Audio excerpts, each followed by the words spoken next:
you are going to meet someone who will change your life forever. No pressure, Kim.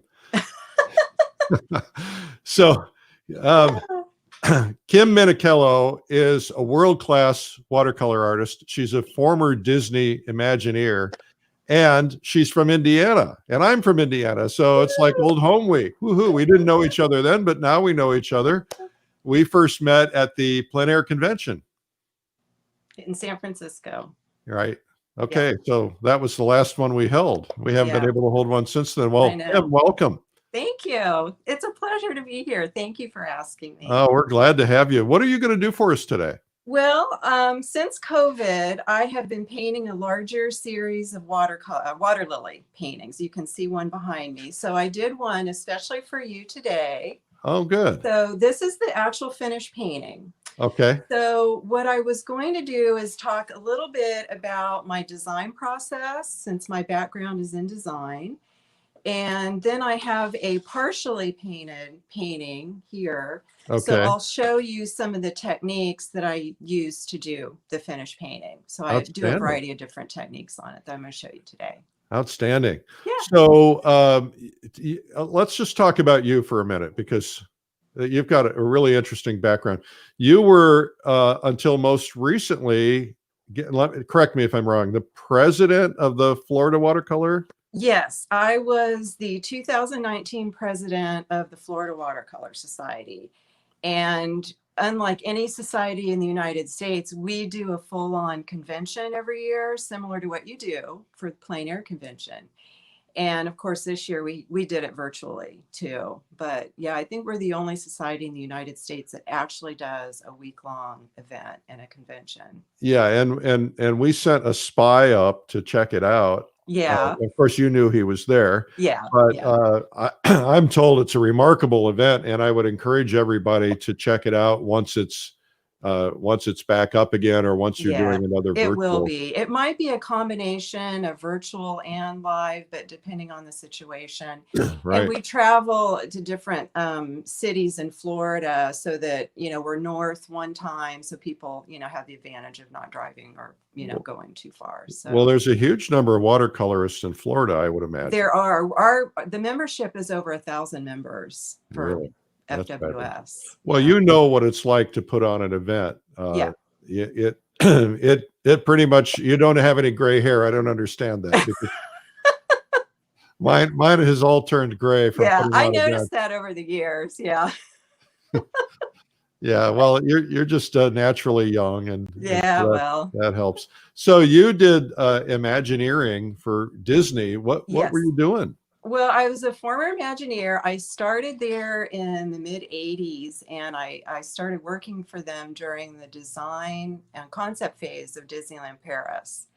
And then I took that project from concept all the way to the field. And then I worked on various projects. And then at some point, I left the company full time, but when I had my daughter, but I still continued to do freelance. And I lived in California at the time. And then after we moved to Florida, some of my freelance projects were more like illustration projects. So I've done illustration for some of the menus and some of the restaurants at Walt Disney World. So I did the Coral Reef restaurant menu, which is at Epcot.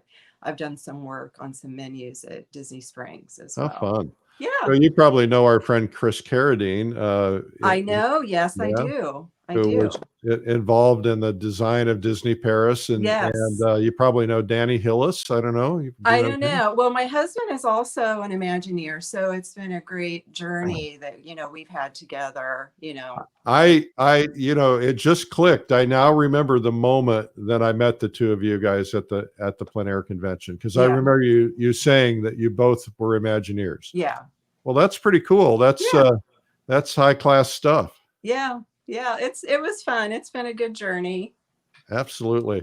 Well, we're excited about learning a little bit about watercolor today. And so I'm going to give you a second to set up your camera. I'm going to drop off, make a couple of announcemements, and you want to hang here because I got something brand new today and to tell you about. And then I'll be right back with Kim. Okay. All right. Okay. All right. Thank you very much, Kim. I'm really looking forward to this. Good. Well, I have butchered Kim's name on and off. It's an Italian name. It's Minichiello, but I was using every possible pronunciation that was wrong, and so please, Kim, accept my apologies. I'm just a hack. What can I tell you? But your work is phenomenal, and we're looking forward to learning more from you today. My name is Eric Rhoads. I'm publisher and founder of Fine Art Connoisseur and Plein Air Magazine and Streamline Art. We do all kinds of things in the art world. My friends call me the art guy, and that's because speaking of Imagineers, you know, I try to be like Walt, right? I try to give you things that are fun to do, entertaining, things to attend, ways to learn and grow. And so we do art instruction videos. We have a TV channel.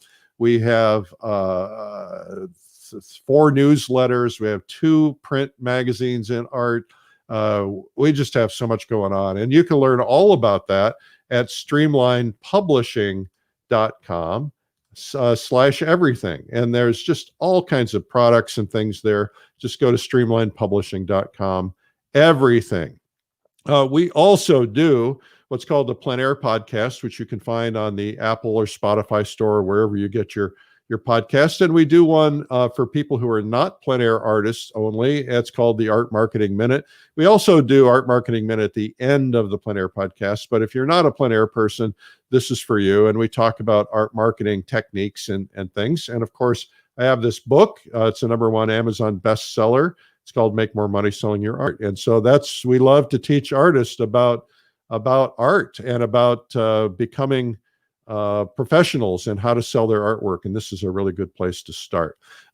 There's so many things to talk about. I do a blog called Sunday Coffee. I'll be doing it Sunday, God willing. I'll be there on the porch, and hopefully it'll warm up so I can get outside and write it. And it's always kind of fun to talk about philosophy. We have had a mad rush. We've got a bunch of people going to Russia with us. We're going to be doing 2 weeks in Russia, St. Petersburg and Moscow, but a lot of the small villages in between. And if you have not yet seen it, even if you're not interested, go check out the agenda. It's kind of fun to look at. If you go to paintrussia.com and look at the incredible agenda, the lineup we've got, places we're going to be painting. You're going to be painting buildings like this. It's going to be a lot of fun. And we haven't sold out yet, but we're probably going to sell out pretty quickly. But check it out. It's called paintrussia.com. What Kim and I were talking about is the Plein Air Convention, which is held every year. This year in Colorado. We were not able to hold it in 2020, but we hope to be able to hold it in May. I was listening to some experts who were saying, you know, we still might be masking up, but you know, by the time we get close to spring or summer, we're going to be in a whole lot different situation. So we'll probably be able to hold it, and you might want to get signed up for it. The price increases on Valentine's Day. That's pleinairconvention.com. Now, the big enchilada right now is we have an incredible lineup of people who are going to be at Watercolor Live. Watercolor Live is an event, basically, like Kim was talking about. She has a convention in Florida of watercolor artists. We wanted to do a worldwide convention of watercolor artists. We, meaning Streamline, we produce American Watercolor Magazine. Kelly Kane is our editor. And we wanted to put together something that had not really been done at this level before, other than this one event in Florida. And it's called Watercolor Live. And the whole event is about essentially bringing some of the best in the world together. And people like Linda Daly Baker. Now we have people teaching from countries all over the world. Angus McEwen from Scotland. Excuse me, I'm going to need water. Sorry about that. We also have Michael Holter, Kim Minichiello, who you're going to meet in just a second and learn more about, Brenda Swenson, Gene Peterson, John Salminen. I finally got it right. Salminen. There we go. John is probably very upset with me, like Kim probably was. Joseph Zabukvich. It took me a while to learn that name too. And Joseph is absolutely incredible. He's in Australia. Keiko Tanabe from Japan. Lauren McCracken, the great still life artist. the great Mario Robinson, figurative artist. Absolutely going to learn a lot from him. Matthew Bird, Pablo Rubin from Spain, Suni Warren, Stephen Zhang, Thomas W. Schaller. I mean, the lineup just keeps getting better and better. Andy Evenson, Daniel Marshall, Ian Stewart, Birgit O'Connor, who you met recently, Shuang Li, and just added yesterday, Larry Moore. And this is going to be an incredible lineup. It's called Watercolor Live, and you can learn more if you go to watercolorlive.com. We also are going to be talking about that with our guests today, and you're going to learn more about it. Speaking of guests, today at 3 p.m., then we have Michelle Byrne is going to be painting impressionistic figures. We're going to play a segment of this video. I was at the shoot for that one. I have fond memories of that moment, and it was kind of fun watching that being done. And Michelle's an incredible teacher. She does a lot of palette knife work, and she's done a lot of cityscape work, and you're going to learn more about painting the impressionistic figure today on YouTube and Facebook at Streamline Art Video. Just go to just search Streamline Art, and you'll find it there at 3 p.m. We're doing one every day at 3 p.m., and we are here every day at 12 noon. And we want to make sure that you know that this is day number 252. If you want to find all the back broadcasts that we've done, 252 times 2, right? Because we've done 2 a day, one at 3 p.m. and one at noon. They're all available on YouTube. And you just go there to YouTube, Streamline Art Video, and you hit the subscribe button. All right. Now, I want to tell you about something else that I'm going to be doing. But first, tomorrow's guest will be Aaron Schur, and fabulous pastel artist, and you'll want to see that tomorrow. Now, I'm announcing today Eric's Christmas party. We need some Christmas music. Anyway, I'm going to do a Christmas party Zoom call. We have done Zoom calls for Plein Air Live and Realism Live. I'm going to invite everybody onto a Christmas party, cocktails and paint along. And we're going to do it early because you're going to be so busy with all your social life and your Christmas parties while you're social distancing. And we're going to do it early. We're going to do it on Thursday. And so it is this Thursday. It's going to be at 9 p.m. Eastern. I might even see if I can get the kids to pop in. I don't know if I can get them to or not. They don't like to be on screen. But make sure that you write down put that in your calendar. We're going to be putting a link. Either Allie will be putting a link today in the comments, or we'll be sending out an email about it. If you're not on our email list, you should be watching social media. We'll be putting it out there too, but we'll definitely have a link tomorrow. And so join us. It's a little late on the side of the East Coast, but we wanted to be able to at least get you past, to cocktail hour on the West Coast. And of course, a lot of people are home and locked in. So you're going to have cocktails. We're going to put out an image that you can paint, and we will paint along and have a really terrific time. Okay, so now we're going to get back to our guest who has set up her camera, and we're already good. Oh, you know what? I completely forgot something. Forgive me. There's so much going on. The winner of the digital subscription to Plein Air Magazine is Pedro Den from Kelowna, Canada. All right, thumbs up and applause for Pedro. Congratulations. Today's prize will be the world famous easel brush clip from easelbrushclip.com. It's a product that I invented, and it's something that I put on my easel because I wanted to get my things at eye level, and I also got tired of things dropping on the ground when I was painting outdoors. So I have them. If you were to look, I could probably show you. I don't necessarily want to show you what I'm working on, but if you were to look on my easel back there by my blue paper towel right behind my head, you'll see the easel brush clip is right there. And I've got some brushes there. I also have all my brushes, but the idea is to paint in, have paint brushes that you use a lot right there handy. So anyway, that's what that's all about. Okay. So I'm going to go now I did the prizes. So make sure to win a prize. You want to make a comment. Tell us where you're from, where you're watching from. Make a comment, and it could be on the replays. It could be on the live. It could be on any of the platforms. We check them all. We go in and we grab a winner. All right. And it might be you. And you could have an easel brush clip. They make great Christmas presents, by the way. Hint, hint, hint. All right. Now, let's see here. Let's get Kim back on. Kim, are you there? Yes, I'm here. Can you see my desk? Oh, I do. I see your desk. It's so lovely. Awesome. Okay. So what I was going to do today is talk a little bit about my design process. Since I have a design background, I really enjoy that part of the painting process just as much as the actual painting.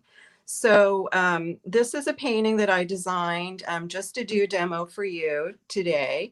And most of the time I work out design and composition in Photoshop. So I might take, 2 or 3 reference photos or move things around. In this case, I moved some of the lily pads around. So I liked the shape placement of them.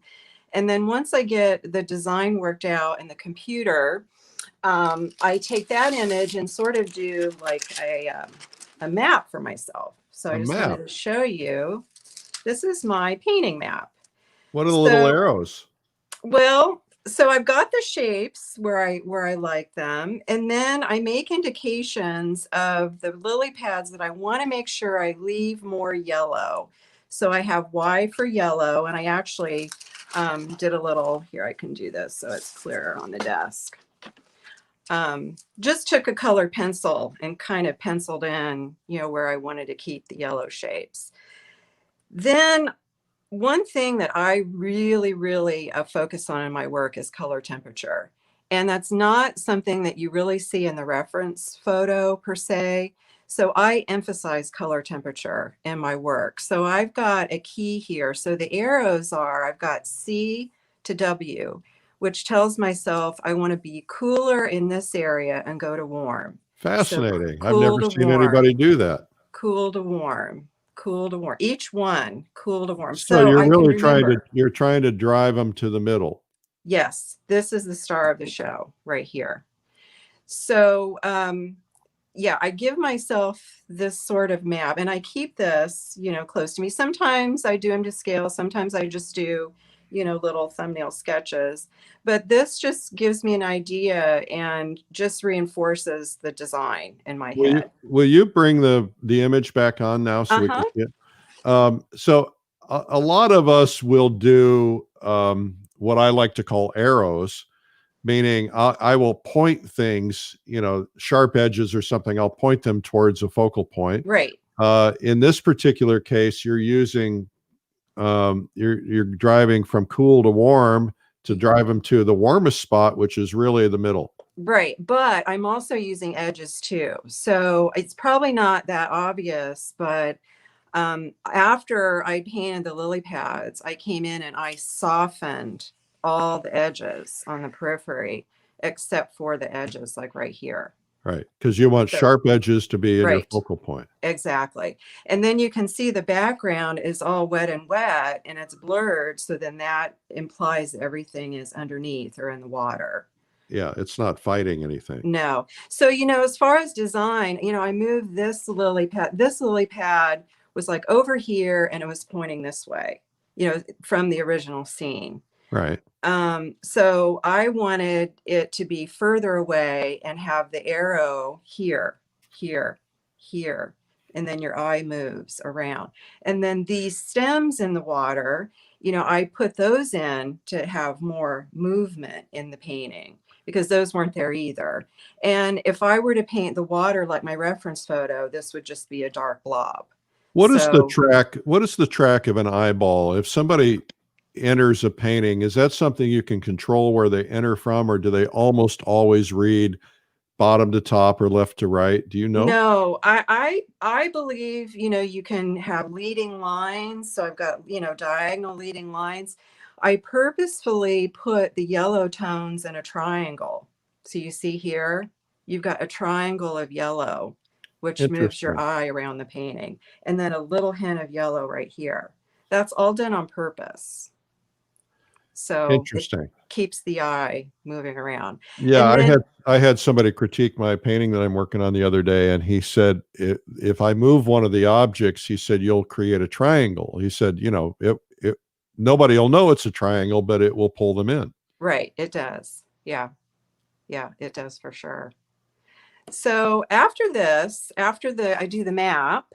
So I've got this, and then I start to do some swatches so I can figure out what color, what pigments I'm actually going to use for the painting. So these are just, I, used different blues for these.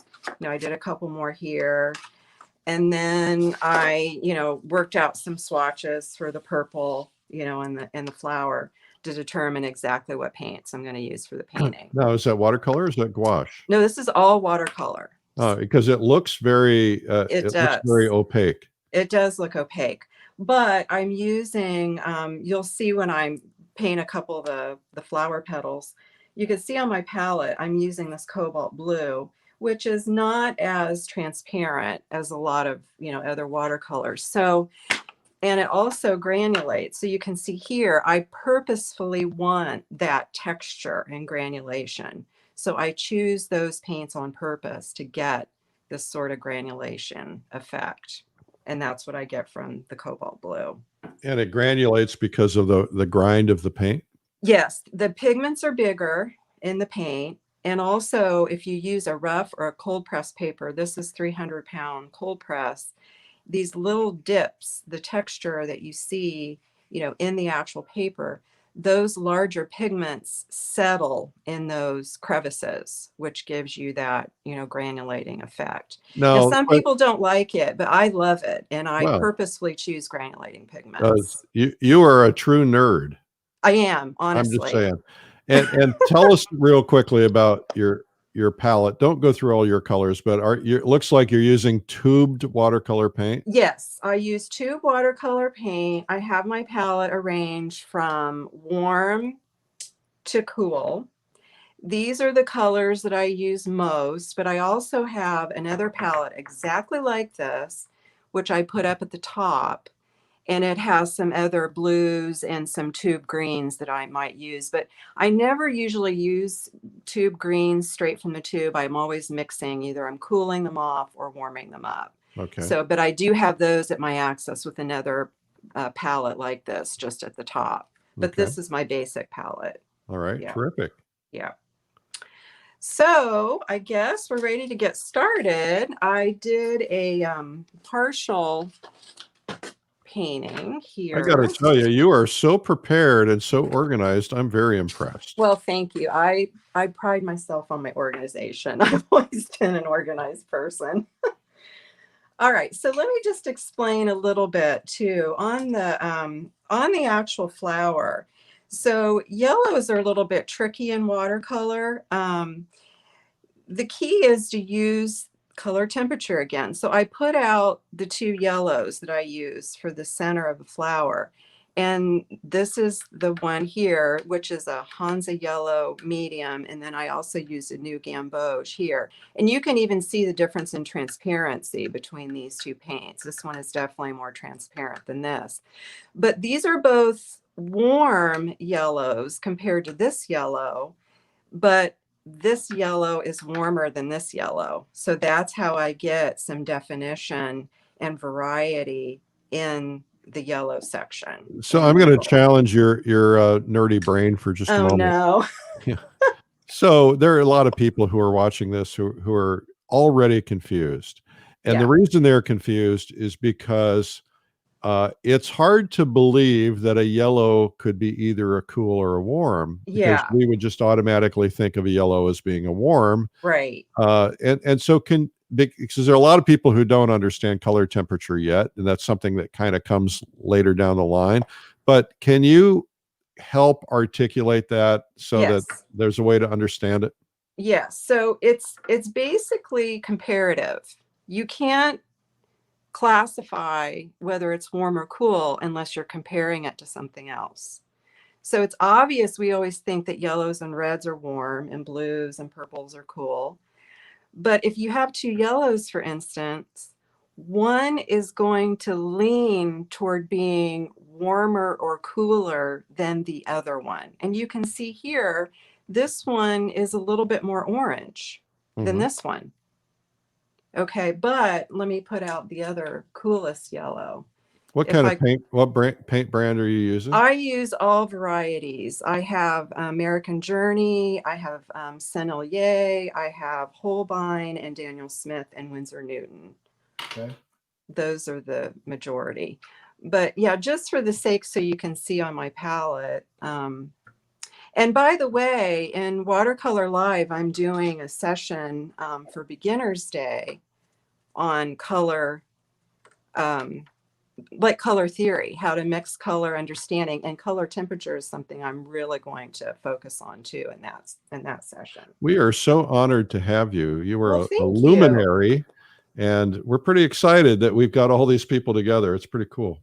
So do you see the three yellows here? Yep. So it's all comparative. So as you know, as far as the three yellows go, if I was comparing them, this is the coolest of the three because it has the less sort of reddish tone in it, or reddish hue. This is a little bit warmer than this, and this is warmer than this because Okay. it's more orange. So if you go around the color wheel, this one is approaching more of a yellow orange, where this one would be the pure primary yellow. Is Okay. that helpful? Yep. Okay. So what I'm going to do is paint a few of the petals for you. So what I do is I determine what my sort of mother color is. In this case, it's a Quin Violet, which I've got right here. But I don't just paint it Quin Violet and alter the value from light to dark. I want more variety. So I add a little bit of cobalt blue. So and by the way, too, I wasn't painted in oils mostly before I painted watercolor. So I still kind of think about my oil painting days and prepping my palette with piles or puddles and using a palette knife. Well, instead of a palette knife, I use this angled flat to mix my puddles. Who makes that? Well, happens to be a Skoda. It's a Okay. Perla, and then another brush I'm going to use from them is a round. But do you see how, and I have two of the angled flats, a small one and a large one.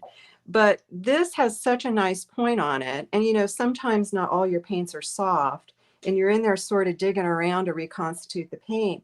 And I don't want to ruin that nice point on this round brush. So I use these, what I call mixing brushes. Okay, that makes sense. Now, do you Yeah. wet these piles because they're obviously going to dry out at some point? Well, they do. I have to reconstitute. Like I might get a few petals painted from this pile, and then I have to reconstitute it again. Okay. But do you How do see? you do that? You just have a spray Just bottle? no. I have to add more paint and just mix it all over again, just like I Oh, okay. did. All right. Yeah. So you're not using the paint once it's dried out. No. Well, some of these paints in my palette are drier than others. So Right. when I come in the morning, I just squirt all the palette with a spray bottle, and it helps to Okay. use warm water that reconstitutes the paint a little bit better. Warm water. Or Really?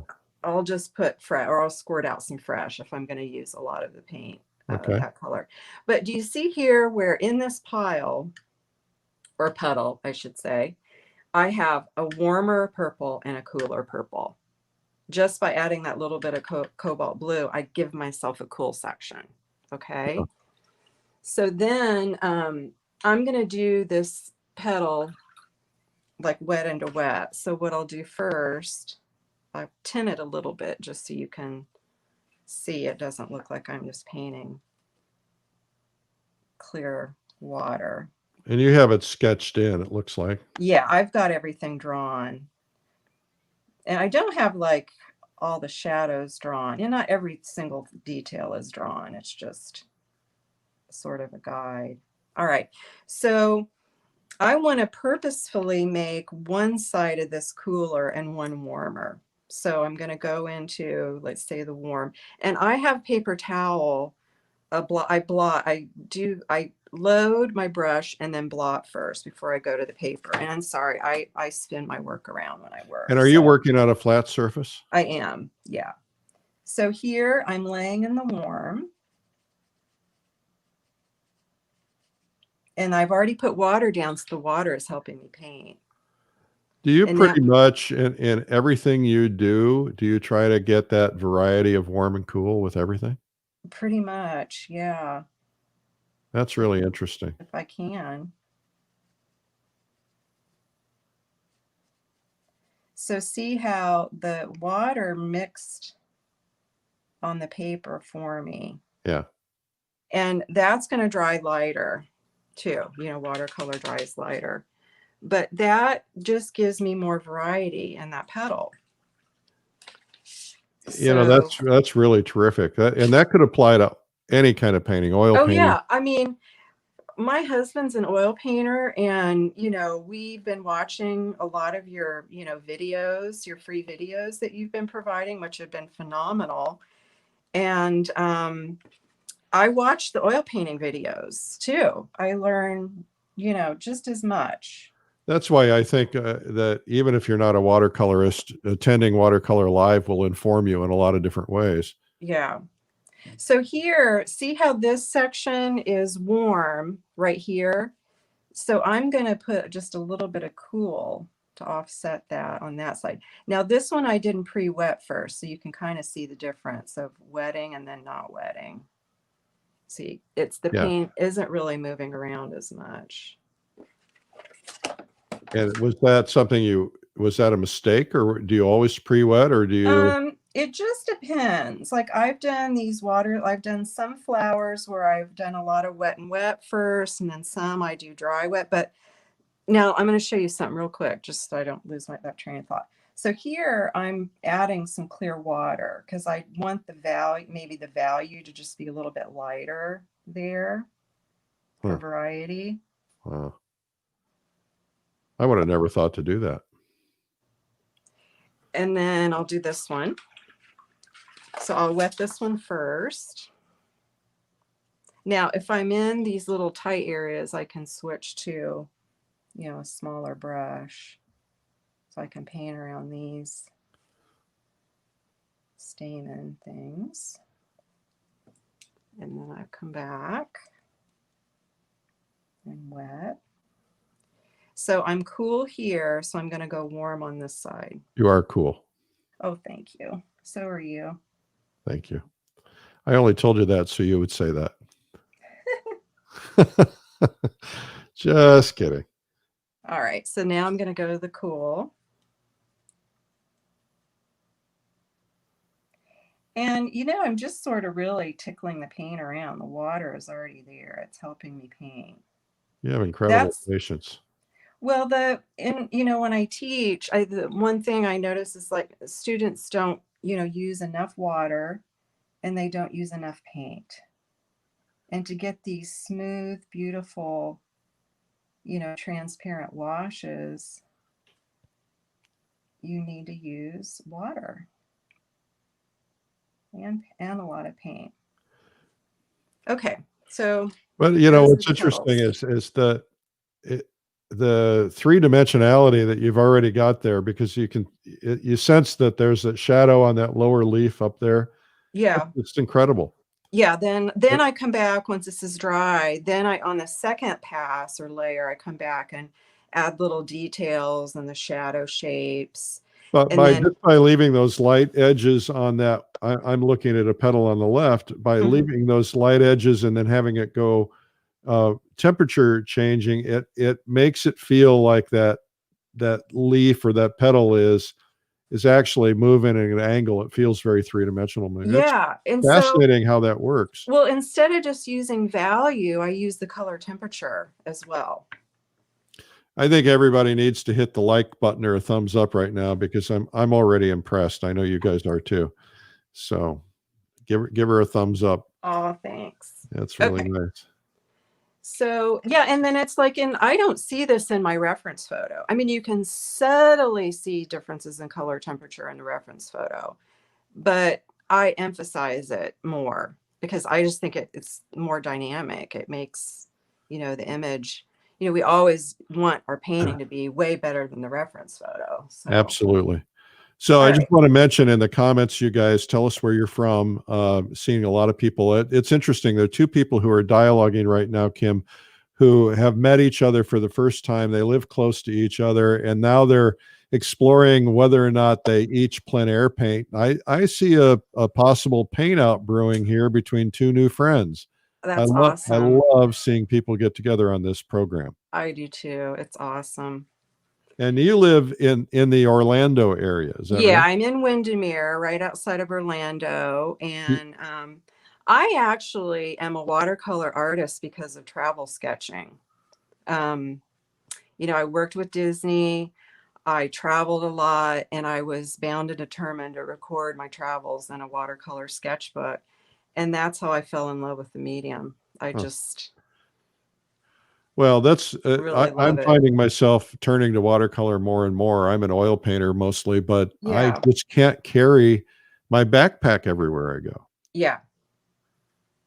And I'm conscious of that because I have, you know, I get sore shoulders. And all right, I'll show you what I'm doing here. So I'm getting ready to paint a lily pad, and I'm doing the same color temperature thing where I'm going to give myself some yellow, and now I'm going to use the cobalt blue to mix a green.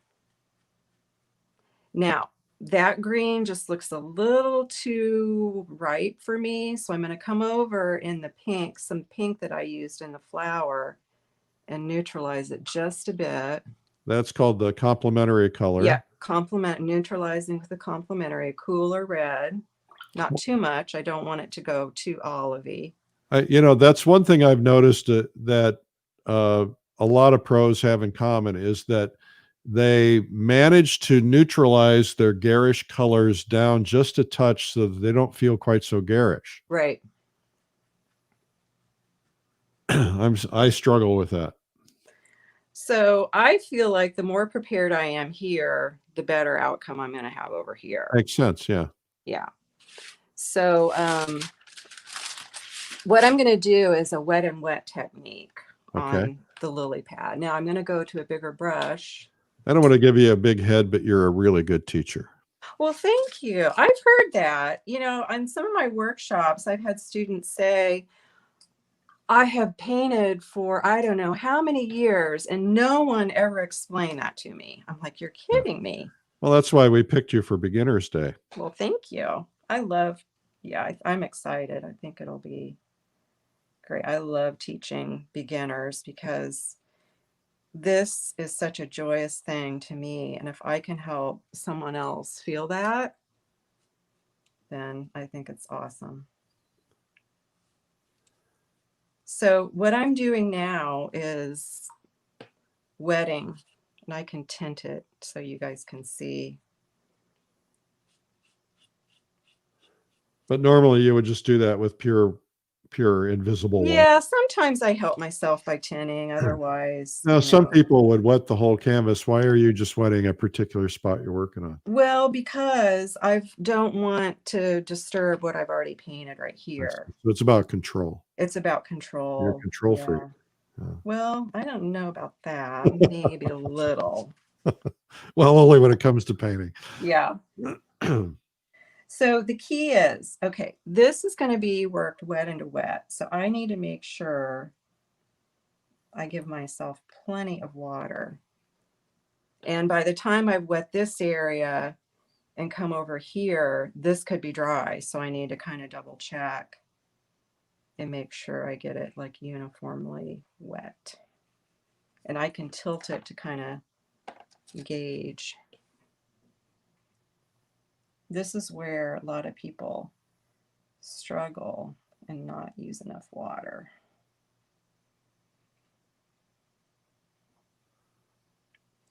All right, so now, because this is the leaf that I wanted to be predominantly yellow, I'm going to put the yellow in. And you see, like, I'm not loading my brush like this. I'm getting it loaded by rolling it around in there.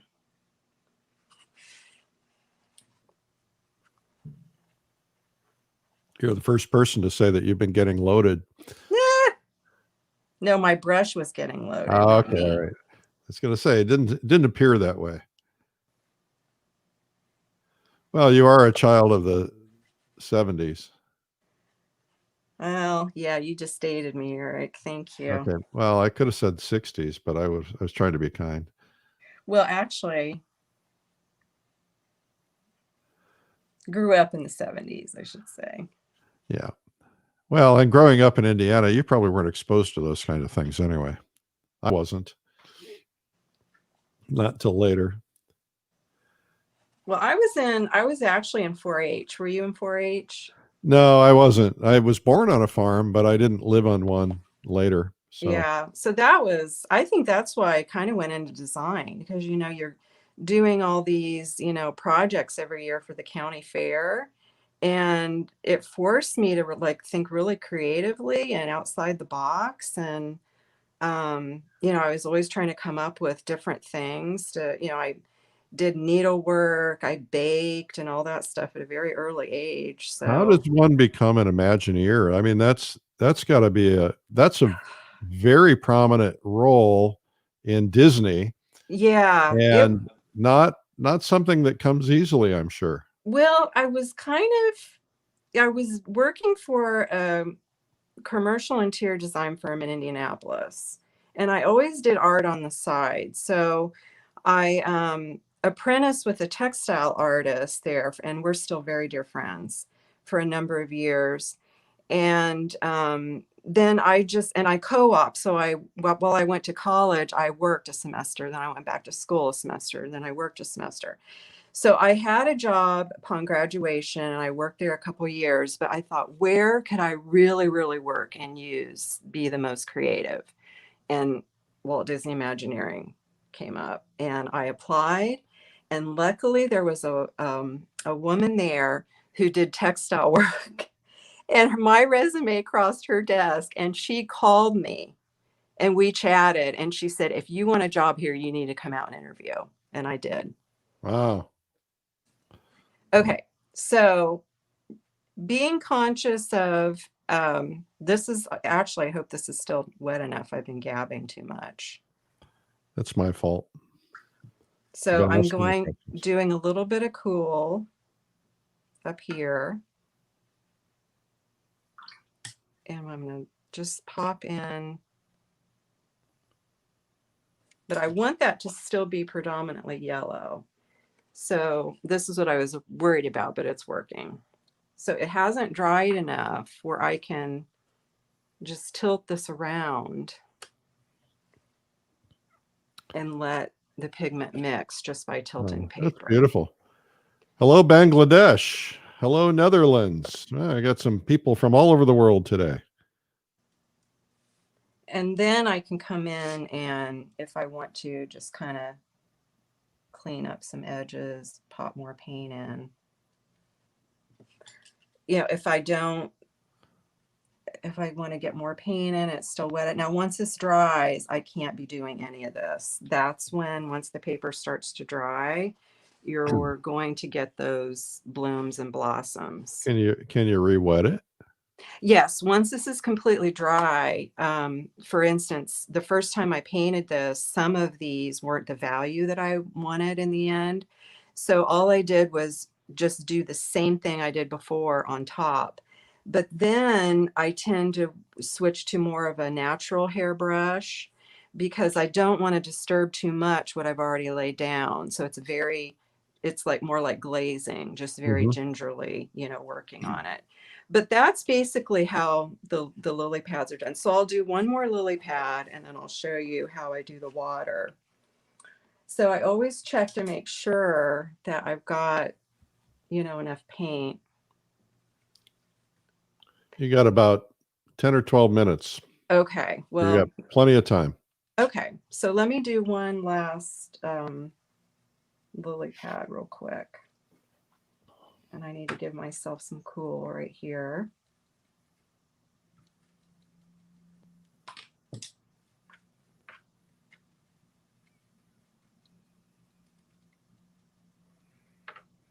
Okay, so now we're going to wet. Now I'm ignoring that shadow shape because that's going to come in later. All right. I've got that shadow shape drawn in pencil.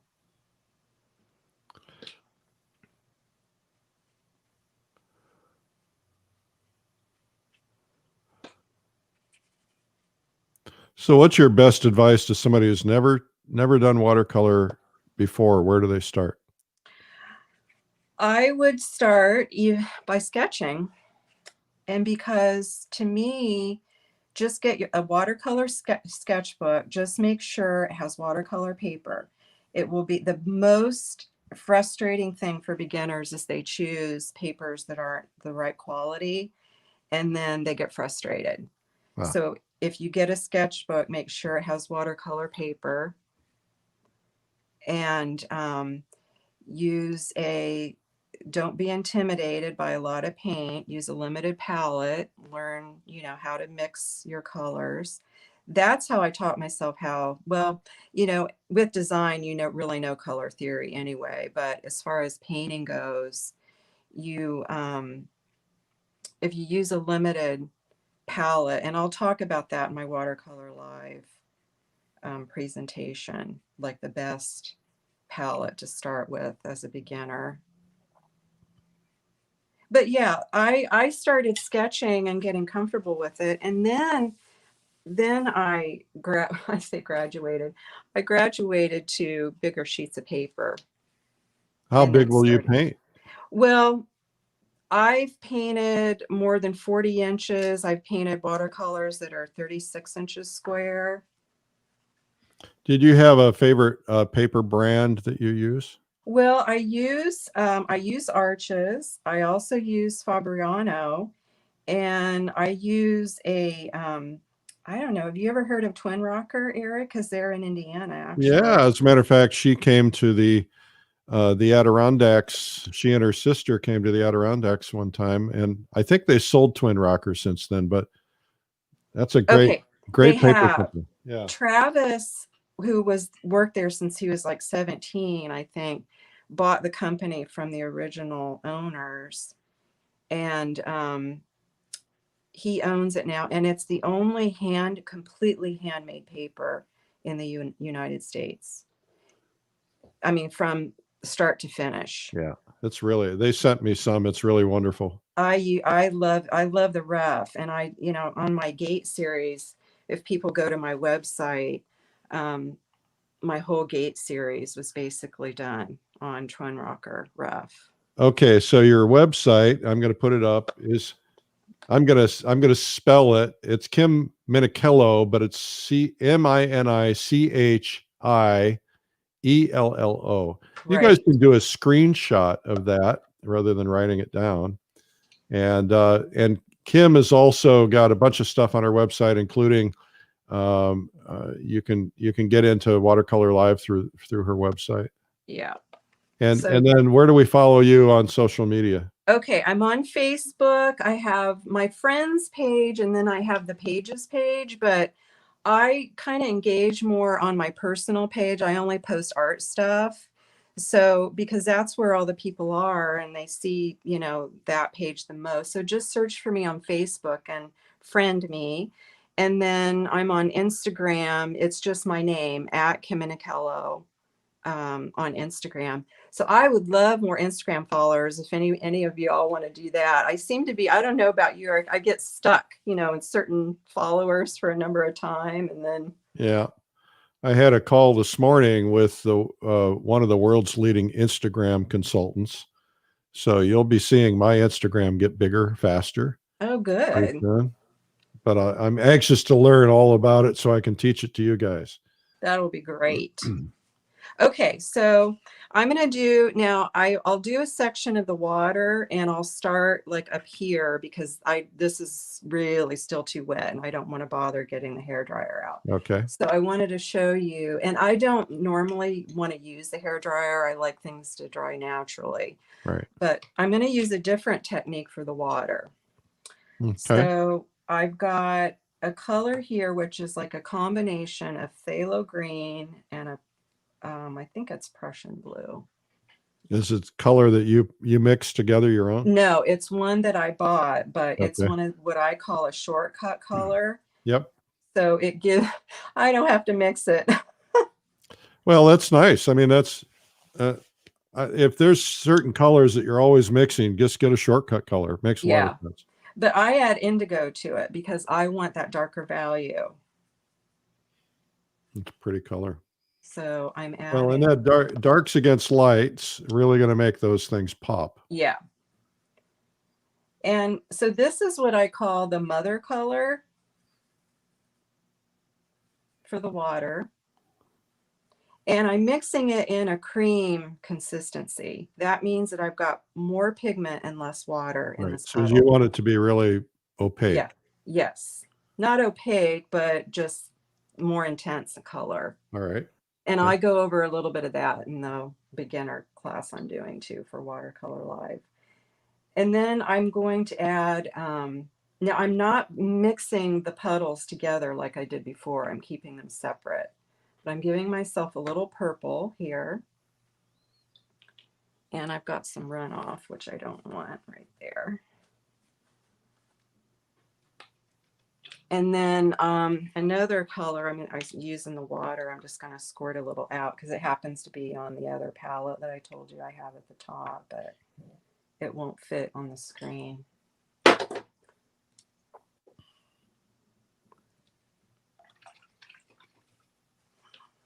So I'm getting rid of that because I don't want to neutralize it. So this is a green gold. Pretty.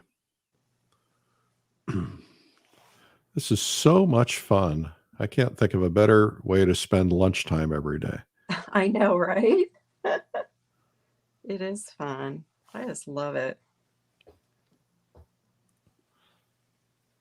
I love days where I have no appointments and I can just sit and paint all day. It's like pure heaven. Yeah. Well, you know, since I've been doing these broadcasts out of my studio, I normally have a different office, but my computer's in here now. And so when I'm on the telephone, I'm actually painting.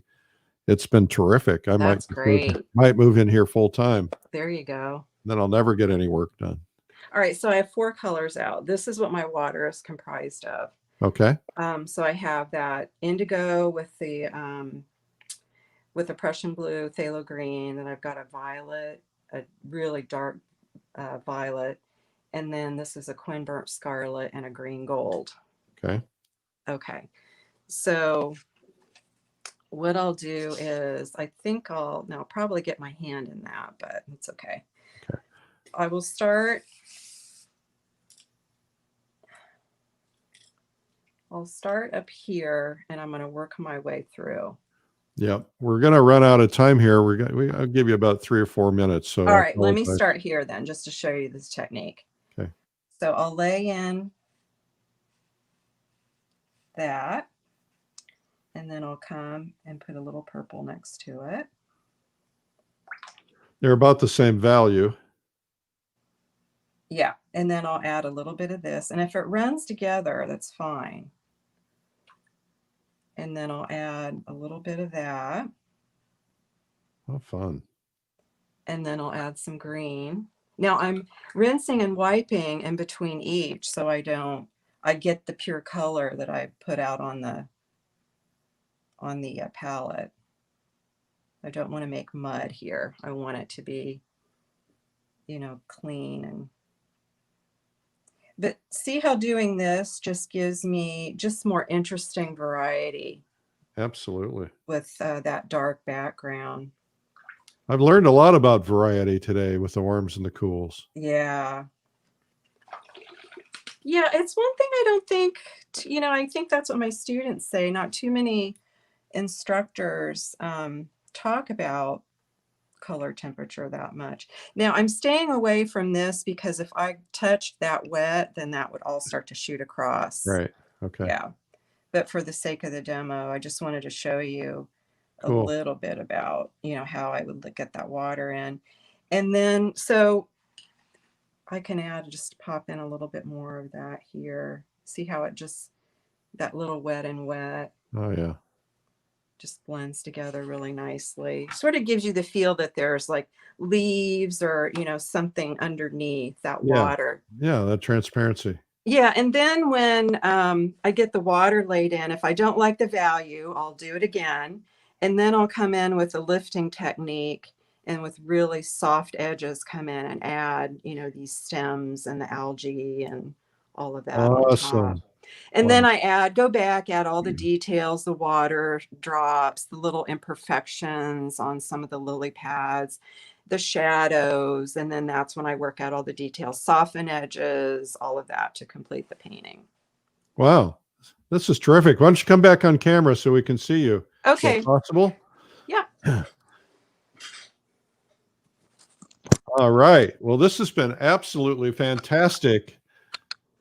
Kim Minichiello has been our guest today, and Kim is resetting her camera at the moment. So, do you have a studio, or do you work out of a bedroom, or what do you do? Well, we have the previous owners of our house redid, like, enclosed their garage area. So this is the third bay of the garage, and it's Oh, all great. enclosed and air conditioned. And I have on my painting table that I'm painting on, the whole studio is a north window, which is Oh, perfect. perfect. Yeah. Nice. Yeah. Well, this has been such a pleasure, Kim. You are a fabulous teacher. I Thank learned a you. lot. You know, it's interesting how every single day there's somebody who has a technique or something that I've never seen, and it blows me away. You'd think you'd know it all by now, but there's always a chance to learn more. Oh, there's always, Yeah. we never know it all. Well, we're looking forward to having you on Watercolor Live on Beginner's Day, and quick overview of what you're going to do there. Okay, so I'm going to be doing a presentation on color. So I'll cover a little bit of color theory. I'll talk about the 4 properties of color, and then I'll expand on each of those properties, show you how to mix, create your own color wheel, talk about mood and how choosing different of the 3 primaries can create, different mood in your painting, and then suggest a split primary palette that I think would be good for beginners to use. Do you do plein air painting? I do, yeah. Yes. All right. So you're obviously not going to be touching on that, but if somebody's a plein air painter that might not be doing watercolor, what a great opportunity. I mean, Beginner's Day is relatively inexpensive, and you're going to learn a lot from it. So we'll have a little bit of everything on that day. Kim, thank you so much. Thank you it's an honor. I just want to say thank you. It's been an honor and pleasure. And thank you so much for all you do for artists and all the videos you've been posting and the live events, the virtual events. They're all phenomenal. So thank you very much. Thank you so much. That means a lot. Well, I'll see you in Florida. Maybe we'll make our way down Okay. there and we'll go painting together. Okay, sounds good. All right. Thank you. Thank you. Bye, All right. everybody. Our guest is Kim Minichiello, and I've been saying it wrong all week, probably all month. I just want to play this for you real quickly. Hang in there. Join the world for Watercolor Live, the ultimate watercolor learning event, January 27th to 30th. 4 days of online art lessons from top master watercolor artists from around the globe. Learn to paint nature, people, cityscapes, flowers, and more. Become a better artist. Click the link to learn more and get our free ebook, 101 Watercolor Secrets from the Top Masters. Yeah, if you join us for Watercolor Live, we have a 100% money back guarantee. If you watch the first day, or even if you're in for the 1 day, Beginner's Day, if you just don't feel like you got your money's worth by the end of that day, let us know and we'll refund your money. We want to make sure that this is 100% money back guarantee for you so that there's no risk. We have done 2 events. We did Plein Air Live and Realism Live. And in all cases, we only refunded one person. I mean, we didn't have any more requests. We refunded the one person who requested because for some reason they thought it was about abstract painting and it wasn't at all. So anyway, they got into it. They watched part of it. They said it wasn't for them. So we want you to know that we stand behind everything. And we know that anything you invest is something that's important to you. And we want to make sure that you feel like you're getting the best out of it. So you have my rock solid money back, 100% guarantee. You let us know by the end of the first day. And of course, we have to cut you off if you're watching the rest of the thing. But we think you'll get your money's worth in the first day of Watercolor Live, even though there's three full days. And there's a 4th day, a Beginner's Day, which you can have as an option, right? You have the ability to just attend the Beginner's Day. What ended up happening in the other cases, a lot of people who attended Beginner's Day were so into it that they went ahead and later signed up for the rest of it. You sign up for the whole thing now, you're saving money. I don't have the slide in front of me, but off of the retail price of Beginner's Day or Watercolor Live, the price, there's several jumps of increases between now and January. So off the retail price, you're saving like $400 or $500 if you sign up before December 6th. Get it done. We don't know how many people are signing up. We're almost at 800 people signed up. We've got people from all over the world. It's a chance that you can meet and collaborate with artists from around the world, because we put you in special small breakout rooms where you get to know each other. We have a live painting cocktail party together at the end, and we're going to be painting together. So anyway, check it out. It's Watercolor Live. And of course, you can go to Kim's website, check her website out too. Kim was our guest today, and she's got links on her website as well. And here's her website again. It's minichiello.com. You can do a screenshot of that. And I think you're going to really enjoy it. We've got a world-class lineup of artists, and it's pretty cool.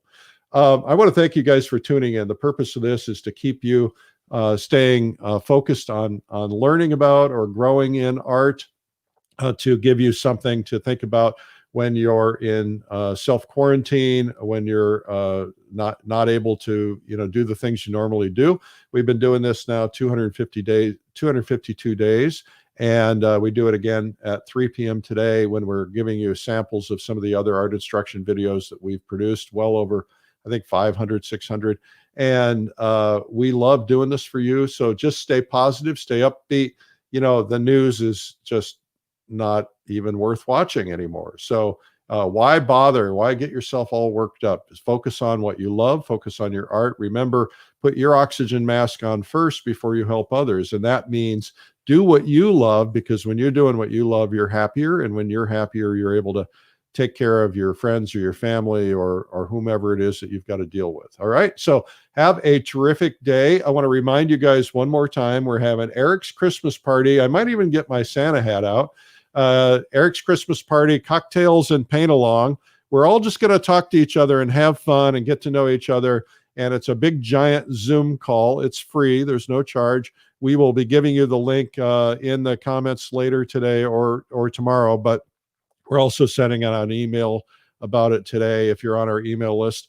And it's Thursday at 9 p.m. Eastern, 6 p.m. Pacific. And so grab a cocktail and get your paintbrush out. And you don't have to paint, but you can paint. And we're going to give you guys an image so that you have something to paint. Tomorrow's guest will be Aaron Shuri. Be sure and tune in for that. Again, thanks again to Kim Minichiello. She's a fabulous artist. She just does incredible artwork. Be sure to visit her website. And what a terrific inspiration she's been today. Thank you, Kim. All right, you guys, have a terrific day.